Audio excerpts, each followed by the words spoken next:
ತಗೊಳಪ್ಪ. ಏನ್ ಸೌಮ್ಯ ಇಷ್ಟನಾ? ₹1 ಮಾತಾಡ್ದೆ, ಕೊಟ್ಟಿದೀನಿ ನೋಡು. ಅಷ್ಟು ದೂರದಿಂದ ಹೊತ್ಕೊಂಡು ಬಂದಿದ್ದೀನಿ, ಇನ್ನೊಂದು 8 ಆಣೆ ಸೇರ್ಸ್ಕೊಟ್ರೆ ಆಗಲ್ವಾ? ಅಲ್ಲ ಇಲ್ಲ, ಯಾಕೋ ಜಗಳ ಆಡ್ತೀಯ? ಸಿಕ್ಕಿದ್ ಸೀರುಂಟೆ ಅಂತ ಕೊಟ್ಟಷ್ಟು ಇಸ್ಕೊಂಡು ಆಗಲ್ಲ ಇವಾಗ. ಯಾಕೋ ಭಿಕ್ಷುದವನ ಸುಮ್ನೆ ಬದುಕ. ನಾನು ಭಿಕ್ಷದವನ? ನೀನೇನ್ ಕುಬೇರನ್ ವೇಷ ಕೊಟ್ರ ಮಗ ಅನ್ಕೊಂಡಿದ್ಯಾನಲ್ಲ. ನೀನ್ ಅಲ್ಲಿಂದ ಡಬ್ಬ ಎತ್ಕೊಂಬಂದ್ ₹1 ಸಂಪಾದನೆ ಮಾಡ್ತೀಯ. ನಾನೇನು ಇಲ್ದೆ ಮನೆ ಡಿಫ್ರೆಂಟ್ ಊಟ ಮಾಡ್ತೀನಿ ಇವಾಗಲ್ಲ. ಈ ಕೋಪಿಗೆ ದೇವ್ ನಿನ್ ಹಿಂಗಿಟ್ಟಿರೋದು. ದೇವ್ರೆ ನಿನ್ನ ಮಲ್ಟಿ ಸ್ಟೋರಿ ಬಿಲ್ಡಿಂಗ್ ಟಾಪ್ ಅಲ್ಲ ಇಟ್ಟಿದ್ದಾನೆ, ನಮ್ಮನೆಲ್ಲ ಅಂಡರ್ ಗ್ರೌಂಡ್ ಅಲ್ಲಿ ಇಟ್ಟಿದ್ದಾನೆ. ಏನೋ ದೇವ್ರ ದೊಡ್ಡ ಸೆಕ್ರೆಟರಿ ತರ ಮಾತಾಡ್ತಾನೆ.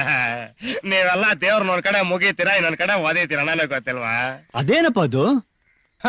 ಇನ್ನೇನು ಮಂಗಳಾರತಿ ಕೊಟ್ರ ಅಯ್ಯೋ ಶಿವ ಅಂತ ಮುಗಿಯಲ್ವಾ ಸ್ವಾಮಿ? ಅದು ಅಗ್ನಿ ದೇವ್ರು, ಮುಗಿತೀವಿ. ಅದೇ ಅಗ್ನಿ ದೇವ್ರ ಮನೆಗ್ ಬಿದ್ದಾಗ ಯಾಕೆ ಲಬಲಬ ಅಂತ ಬಾಯ್ ಮಾಡ್ಕೊಂತೀಯ? ಹೊಡಿ ಪಲ್ಟಿ ಮುಗಿ ಕೈ, ಅದಲ್ವಾ ಭಕ್ತಿ? ಎಲ್ಲ ಡೋಪ್ ನನ್ನ ಮಕ್ಕಳು. ಬಾ ನೀನು ನಮ್ ಮೊಹಲಕ್ ಬಾ, ನೋಡ್ಕೋತೀನಿ ನಿನ್ನ.